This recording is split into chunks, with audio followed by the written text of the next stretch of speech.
उसका देहांत लगभग 10 साल पहले ही हो गया था। मेरी पत्नी का कोई भी भाई नहीं था और ससुर भी अक्सर अपने गांव में रहते थे। इसलिए मुझे शादी के बाद अपनी पत्नी और साली के साथ उनके शहर वाले घर में रहना पड़ा।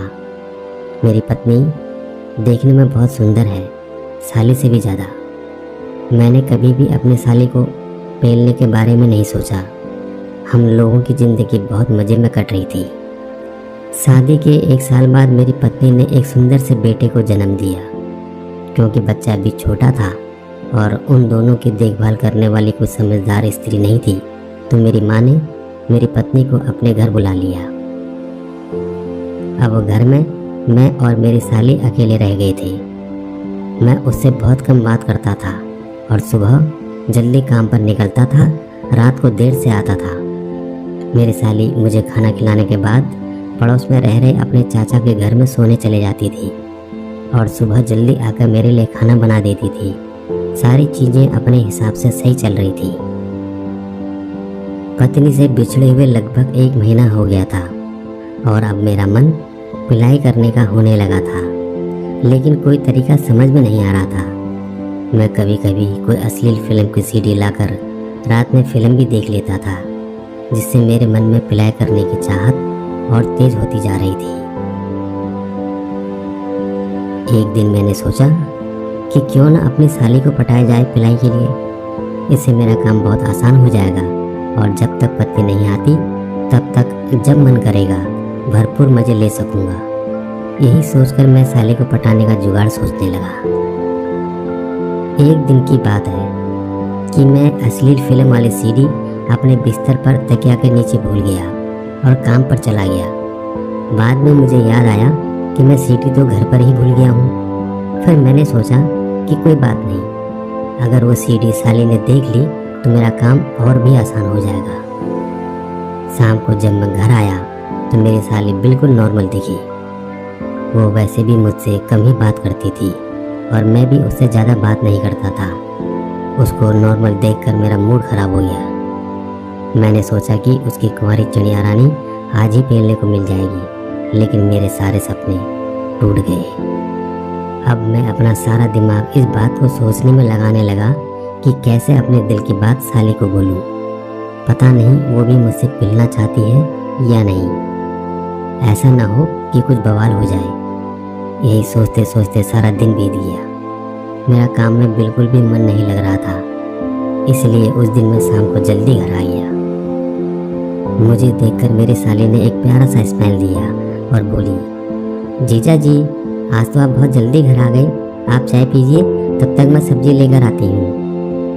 मैं कपड़े बदल कर चुपचाप चाय पीने लगा और प्यासी नज़रों से साली को घूरने लगा। उसके गोल बड़े बड़े गुब्बारे और 36 इंच की कमर मेरे अंदर वासना का तूफान पैदा कर रही थी। वो बोली, मैं सब्जी लेकर आती हूँ, और घर से बाहर निकल गई।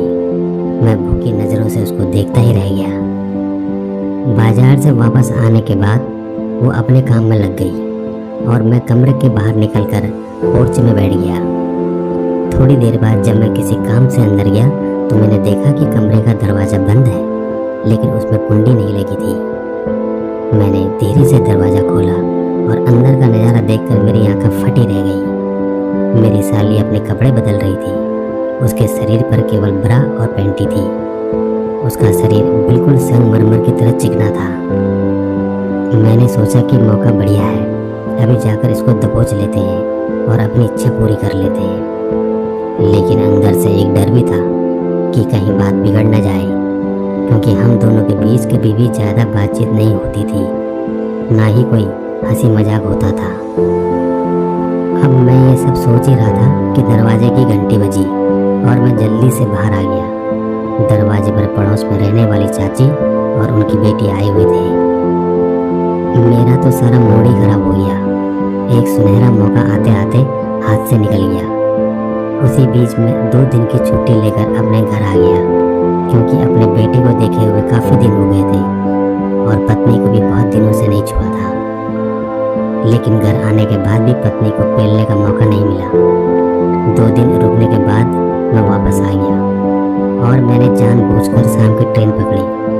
रात को लगभग 2 बजे मैं ससुराल वाले घर पहुंचा। मेरी साली और उसकी चचेरी बहन घर में ही थी। वो दोनों मेरे कमरे में मेरे ही बेड पर सो रही थी। मैंने उसको बोला, यहीं लेटे रहो, मैं किनारे पर लेट जाऊंगा। मेरी साली बीच में थी और उसके चाचा की बेटी किनारे पर लेटी थी। मैं भी कपड़े बदलकर दूसरे किनारे पर लेट गया, लेकिन मेरी आंखों से नींद गायब थी। मैंने करवट लेने के बहाने अपनी एक टांग अपनी साली के ऊपर रख ली और अपना हाथ उसकी छाती पर रख दिया। अब मेरा हथियार तनकर खड़ा हो गया। मैंने अपने हथियार को अपनी साली के कोलों से सटा दिया। हथौड़े की चुभन से उसकी आँख खुल गई और मैं सोने का नाटक करने लगा। उसने सोचा कि मैं थकान की वजह से बहुत गहरी नींद में सो रहा हूँ। मेरा हाथ अभी भी उसकी छाती पर ही रखा था और मुझे उसकी धड़कनें तेज होती महसूस हो रही थी। शायद मेरे इस स्पर्श से उसके अंदर भी वासना का संचार हो गया था। थोड़ी देर तो वो अपने पिछवाड़े को मेरे हथियार पर दबाती रही। तभी उसके चाचा के बेटे ने उसकी तरफ करवट ली, जिससे मेरी साली थोड़ा सा अलग हो गई। फिर मैं भी चुपचाप सो गया। लेकिन मैंने मन ही मन ये सोच लिया था कि अपनी साली को अब जल्दी ही पेलना है। मुझे मन ही मन अपनी चचेरी साली पर बहुत गुस्सा आ रहा था। अगर आज वो ना होती तो आज ही मैं अपनी साली के साथ पिलाई का मजा ले लेता। खैर, कोई भी काम अपने समय से पहले नहीं होता। दूसरे दिन सुबह में देर से उठा और मैंने जानबूझकर ऐसा दिखाया कि मेरा मूड बहुत ख़राब है। उस दिन मैं काम पर भी नहीं गया। दोपहर को खाना खाने के बाद मैं अपने कमरे में आकर लेट गया। थोड़ी देर बाद मेरी साली भी काम ख़त्म करके मेरे कमरे में आ गई और मुझसे पूछा, जीजा जी, आपका मूड कुछ सही नहीं लग रहा है, क्या बात है? मैंने उसको बोला, मेरी लाइफ बिल्कुल नीरस हो गई है। मेरी बीवी और मेरा बेटा मुझसे दूर हैं और मैं यहाँ अकेला पड़ा हुआ हूँ। सभी लोग अपने अपने परिवार के साथ रह रहे हैं और मैं यहाँ अकेला पड़ा हूँ और बीवी और बेटे को प्यार भी नहीं कर सकता। यह सुनकर वह बहुत परेशान हो गई और रोने लगी। रोते हुए उसने कहा, इन सब की वजह मैं हूँ। मेरी वजह से आप दोनों को परेशानी उठानी पड़ रही है।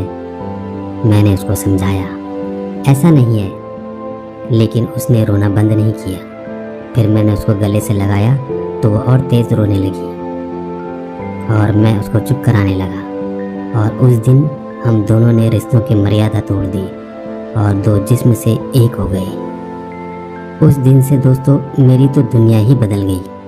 अब वो सुबह जल्दी आ जाती और मैं शाम को जल्दी आ जाता। हम दोनों के प्यार का सिलसिला चलने लगा। अब हम दोनों ही खुश थे, मानो हम लोगों की दुनिया ही बदल चुकी थी।